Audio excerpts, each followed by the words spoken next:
Hey, gorgeous! Welcome to the Business Mindset Podcast with Holly Wharton, which combines powerful strategies on how to upgrade your business mindset, along with practical business tips to grow your business. This podcast features solo shows with Holly and also interviews with inspiring women entrepreneurs from around the world.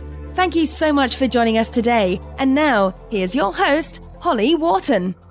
Hello and welcome to the Business Mindset Podcast, episode 170. This is your host, Holly Wharton, and I'm back with today's special guest, Denise Duffield-Thomas. This is her second time on the show. Denise is the money mindset mentor for the new wave of online female entrepreneurs. Her best-selling books, Lucky Bitch and Get Rich Lucky Bitch, give a fresh and funny roadmap to create an outrageously successful life and business. Denise helps women release their fear of money, set premium prices for their services, and take back control over their finances.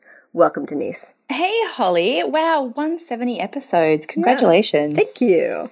It's been going for about 3 years now, so...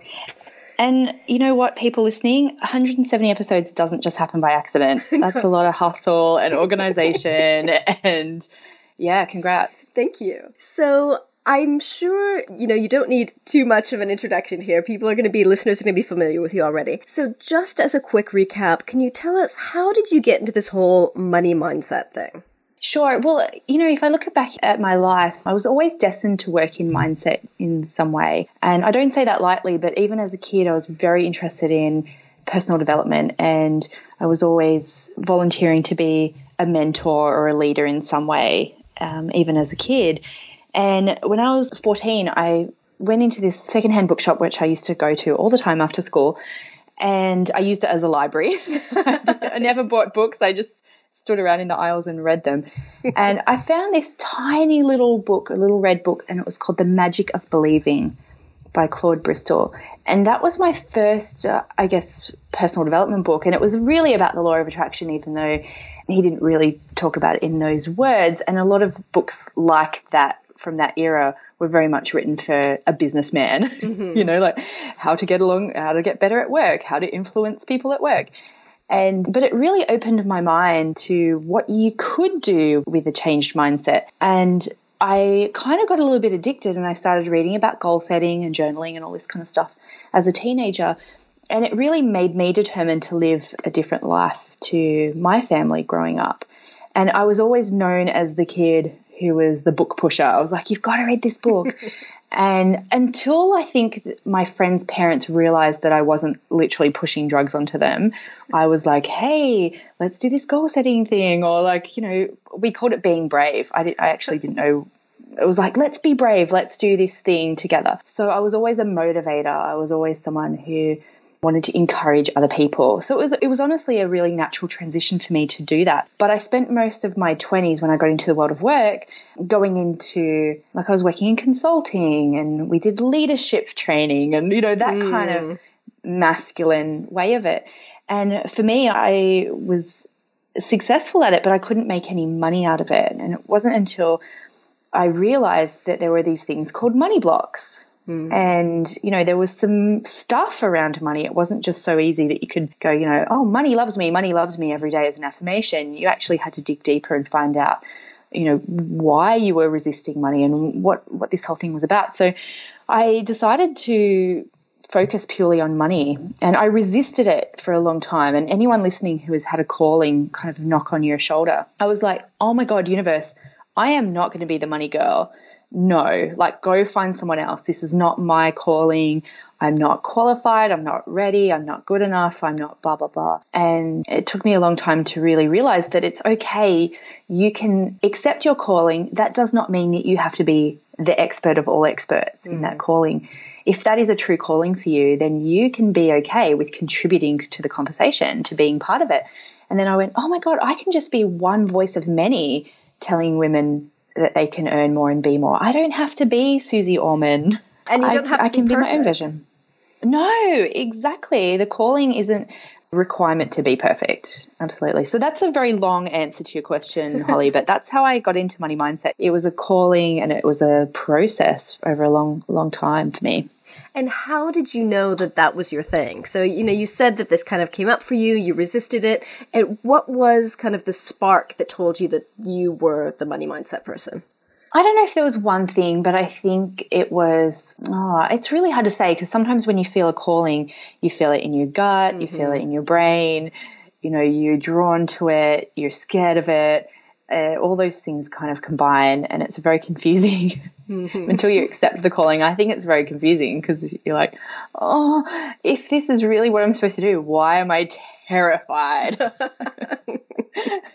Why am I terrified? If this is what I'm meant to do, how come I'm not better at it myself? Yeah. Or how come I'm not perfect at this yet? So a lot of people resist the calling because they think, well, I haven't figured this out yet. I can't do this. So yeah, I don't know. I think you know. I think you know in your gut somewhere. And then how did you go about turning that calling into your business? Well, at first, I've been in lots of different businesses, I have to say. You know, I'm definitely not an overnight success. I've been working full-time in this business for 5 years, but I've been, you know, I did internet dating businesses and sales and marketing businesses, and I was going to be a movie reviewer. Ooh. And I had a detox blog and a wedding blog. So when I started blogging, I guess for real, I was very broad. So I remember even on the homepage of my website, I think I had 6 tabs, and it was like, read about health and wellness, money and success, business and blah, blah, blah, being good at your career and, you know, goals, whatever. And I just thought, wow, I'm going to write about every single one of these topics. And after a while, the ones that I didn't have, I guess, energy for long term started falling away.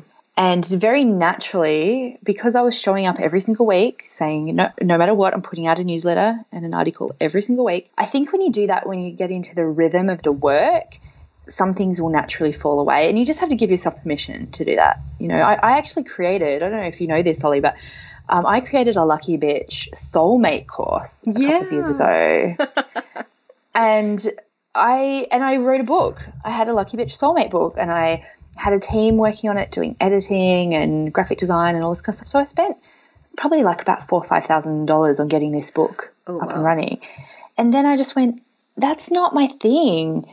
And you have to give yourself permission to let things fall away, even if they're a good idea. You know? Yeah. There's so many things that you could do, but if they're not the core of your business and if they're not your thing, then it's kind of got to let them go. Absolutely. Some things are hobbies. Yeah. Some things are causes outside of work. You know, write a letter, sign a petition. That doesn't have to be your business. Yeah. And I've got a lot of those things because I'm a Virgo. I'm very opinionated about stuff. And there's some things I'm like, someone needs to make this a business. You know, like someone needs to do reviews of baby changing rooms because this is ridiculous. Someone needs to sort this out. And then you go, yeah, but that's not my business. Yeah. I'm happy to support someone else if that's their business. I'm happy to write a petition. I'm happy to write a letter. Some things you just got to let go and realize not everything has to be your business.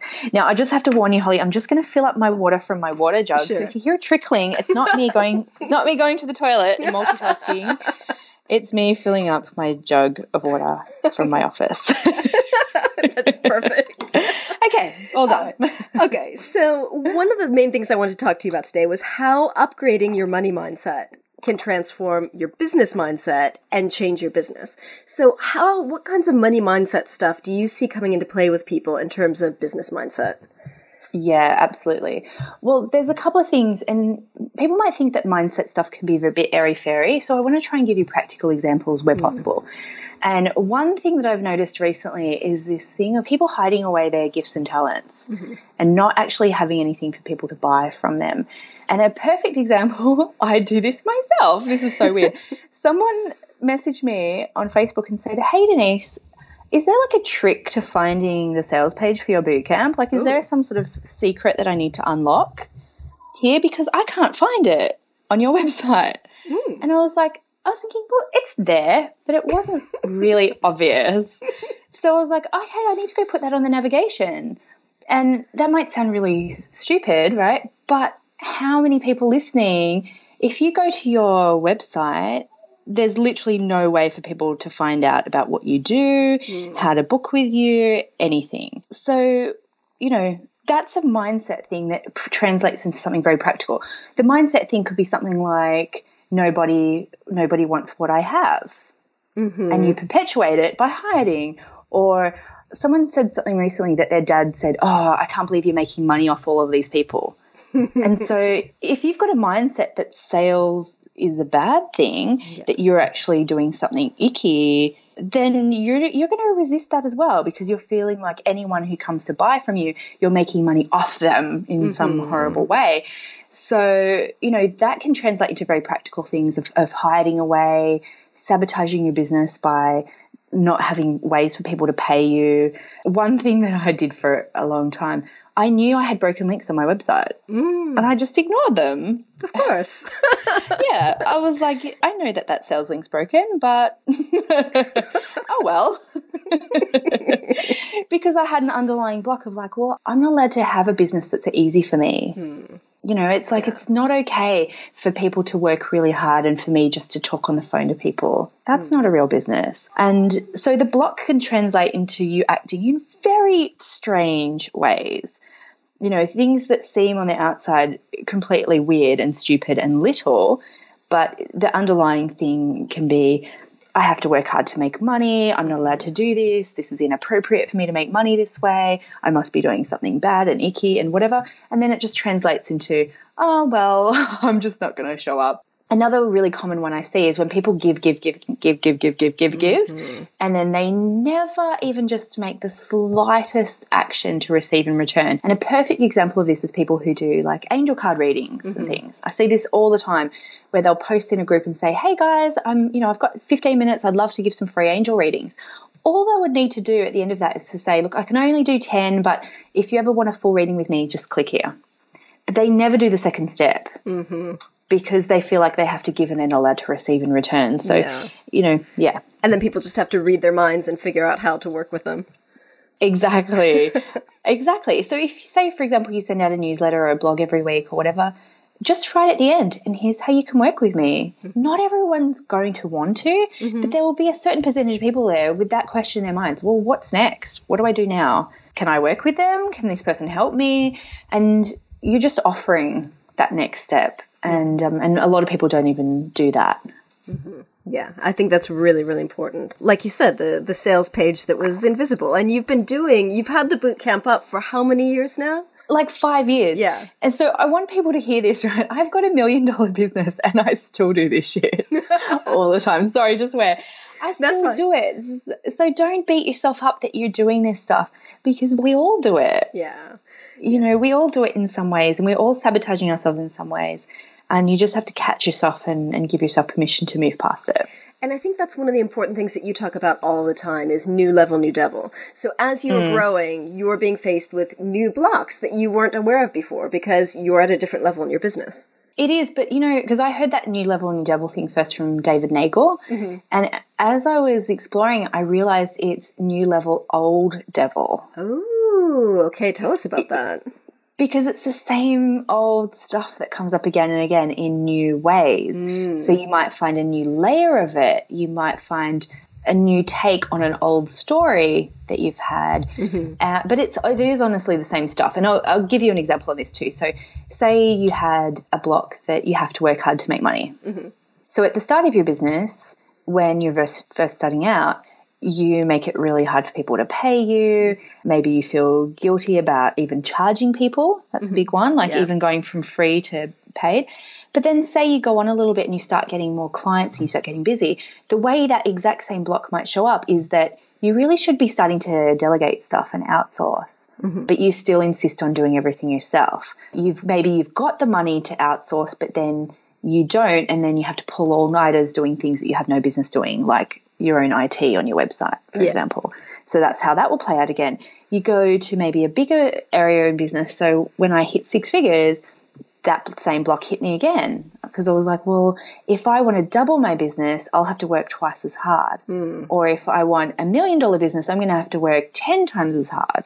And, the thought of it was just exhausting. So, and then that still comes up for me today as $1 million business. I still find myself living that same block sometimes, like you have to work hard to make money.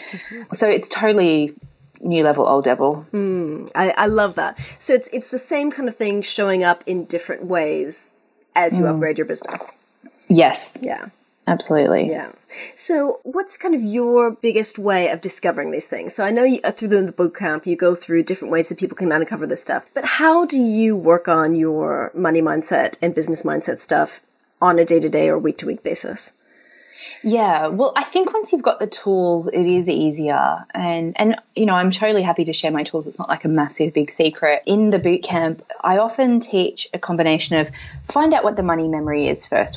This has nothing to do with money, by the way. It could be if you've got a block around sexuality or finding a soulmate or whatever. It's go to the core memory, go to the origin memory of that story. Someone even in the boot camp today said, I really struggle making friends and I've got this story that I'm unfriendable. And it's like, cool, whatever your problem is, where did that come from? Who told you that?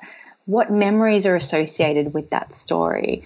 Same with money. If someone if you're like, oh, I'm just terrible with money, where did that come from? Who told you were terrible with money? What incidences as a kid or as a young adult reinforce that belief that you were terrible with money? Go back to that. Then you can start the process of clearing. Sometimes even just talking about it or acknowledging it is healing. Yeah, I think one of the biggest thing is becoming aware of it, because if you've got it kind of swept under the rug, you're never going to be able to work on it because you're not even looking at it. Well, absolutely. And you just see it as truth. Yeah. You're like, oh, well, but that is the truth. I'm just, terrible with money or unfriendable or not smart enough or whatever. But when you go back to the core memories, the origin stories, then you realize, oh, well, no wonder I believe that because of X, Y, Z, something that happened as a kid and I saw that as truth, or somebody told me that and that's a really terrible thing for someone to tell to a kid or whatever. You can start to unravel them. And then I believe that all clearing techniques work from a placebo point of view, from an intention point of view, anything works. So, but I love EFT, emotional freedom technique. I love Ho'oponopono as a forgiveness ritual. I love kinesiology. But I think anything works if you've got the intention. Like, you can do the work, like Byron Katie, the journey. You can do. They're all really the same thing, which is just giving yourself permission to, love and accept yourself and all that kind of stuff, which is great. So that's what I do on a daily basis, and then the rest is just rinse and repeat. And there are nuances to it, obviously, and I teach nuances in the bootcamp. There are nuances to it, but that's really the bulk of where stuff comes from. And I'm dealing with other stuff in my life at the moment where, I'm dealing with what's it like to be a mum? So I'm doing the same stuff. Like, oh, well, what happened when I was a kid? What stories have I got about being a mother and being successful in business, and being a mother and being a sexually active person, being a mother and being free and happy or healthy. So the work never ends. Yeah, I think that's a really important thing. It's not like you magically get to this point where everything's perfect. No. Oh, God. That'd be awesome. Tell me where that place is. It kind of would be boring, because it's kind of exciting to overcome this stuff and kind of dig it up and clear it out and declutter it out of your head. Well, I love it, but, that's my business. I love improvement in all ways, but it is fun. And when you get to a point where I think you've cleared like a big chunk of your gunk, then it is a game, because then you go, oh, wow. I was talking to Mark last night, and that Stephen Covey analogy of the big rocks, then the middle, then you put in the medium-sized rocks, and then the little rocks, and then you can put in the sand, then you can put in the water, and that's how you have a full life. And I was saying to my husband last night, I said, I felt like I've dealt with some really big rocks in my life, and then together we've dealt with some medium-sized rocks about marriage and all that kind of stuff. And I said, I feel like I'm at the space now where I've got the time and space to deal with some of those really little rocks, like things that aren't going to derail me as a person if I don't deal with. But, these like little tiny things, how can we make our life even better? Where can we go into some of those little things? But the process is still the same as dealing with the big stuff. Yeah, I think that's a really good point. Now, you've got a really streamlined business. You've got one product that you've been doing for years, and you've completely kind of overhauled it in the last few months, and you keep upgrading it. But how did you find the best kind of way to teach the money mindset stuff that you're teaching, and how did you find this formula for your business that seems to be working so well? I think it was trial and error. Like, what works? What do I like? How do I like to work? I think constantly asking yourself those questions is really powerful. you know, and try everything, because you don't know in a vacuum how you like to work. You have to get out there and get a client and see if you like it. Run a course and see if you like it. You know, you can't make that decision sitting in your room going, I wonder if I'd like to have $1 million business. It's like, well, get your first client first and see if you like that, and then repeat that. So I did a lot of one-to-one work in the start of my business, and I realized it wasn't my zone of genius. I wasn't very good at it. It wasn't my zone of genius. Yeah. You know, it was like my zone of excellence and kind of sometimes just good enough. And then I went, okay, well, what else would be possible? Oh, what if I teach the same stuff in a group format? Oh, that feels really good to me. And then it was like, oh, well, instead of launching this 3 or 4 times a year, what if I just made it open all the time? How would that work? Oh, that feels really good. So it's just a process to keep on asking yourself, does this feel good? Could I do this better? What would make this easier? And give yourself permission. You know, a lot of people have sort of said, oh, well, why don't you do this? And, oh, we'd love this. And it takes courage sometimes just to say, well, I know that's what you would like, and that's great, but this is what works for me, and this is how I can show up and serve more people. And it takes guts to do that, you know, and not feel like you have to be everything to everyone. Yeah, and I think that's the important thing, is that you found this formula that works for you, but that's not necessarily going to work for someone else. So if someone tries to kind of take your blueprint and copy it, it's probably not going to work for them, because it's probably not going to be their thing. Well, exactly. And I think I did that early on too. I was like, oh, well, this person does this and this person does this. And I even did this year. I went, oh, Danielle Laporte's got an app. I should create an app. And I made an app, and I was like, this isn't my business model. What the hell did I do? Like, I don't like this. And yeah. It's a great app, though. It's a great app. And I did an article about this recently about how, you know, it's great to do something, but if it's not your business model, it's not your thing, it's okay. It's okay not to do it. You probably would have known that if you hadn't created the app and invested all that money in the app. Now you know. That's true. It's a cheap business lesson, I reckon. Yeah. And on that too, whenever anyone makes a mistake, because I'm a very future-oriented person, and so I always see past the mistake to something better. And back when I was a coach, people would go, oh, I've done this big screw up. And I'm like, this is amazing. Like, this is going to be so good for your book. And, you know, you can talk about this on stage. And they're like, but I'm in it right now and this sucks. And I'm like, yes, but in the future, it'll be great. You'll be able to talk about this. You can make a whole business out of this mistake. It's all good. And speaking of books, you do have a new book coming up at some point, don't you? Yes, at some point. Oh my God. I'm writing it at the moment, sentence by sentence in nap times. Excellent. Yes, which is fine. It's coming, I think I'm at 10,000 words. So, you know, I'm like, however percentage that is. But yeah, with things like that, sometimes my first book, I just beat myself up over it, and I procrastinated on it, and it felt like every word was like being vomited up against my will. It was so hard. The second one felt a little bit easier, and this one I'm just like, I'm going to write it a sentence at a time, and that's okay. Yeah. And I feel, so it's my first product or book that doesn't have Lucky Bitch in the title. Yes. Looking forward to that whenever it does come out. So, at some point in the future, Holly. Some point. You know, I think that's a really good lesson too, is that there are different ways of writing books, and you need to find what works best for you at this stage in your life. Exactly. So I'm conscious of time, but before we sign off, I wanted to have you share with us, how can other women entrepreneurs, people listening, how can they work with you, and how can they learn more about the bootcamp? Oh, absolutely. So if you just go to luckybitch.com, that is my blog and home, and there are tons of resources on there, mostly about money mindset, about often some very practical things around business as well. So, you know, go to the blog tab and have a scroll through and see what topics resonate with you. But, you know, and take one of my resources and see if you like it. I've got stuff around pricing, around money mindset, around manifesting, and see what resonates with you. You know, obviously Lucky Bitch stuff doesn't resonate with everyone, and I'm totally cool with that. You know, some people go, oh, bitch, I don't want to be a bitch. It's like, yeah, it's not about being a bitch. It's about being lucky. Yes. And, you know, I'd love to welcome more lucky bees. Once you're in the community, you become a lucky bee, like as in B-double-E. Not as in B as in bitch. We're all bees, queen bees, you know. And, yeah, I'd love to hear more from you guys. And I think one of the great things about the way you blog and create your content is you've got your video, you provide a transcript, and you've got the audio uploaded as a podcast. So you've got the same information available in every different kind of learning modality. So if people like to read, they can read it. If people want to see the video, they can see it. If people just want to listen to it, they can listen to it.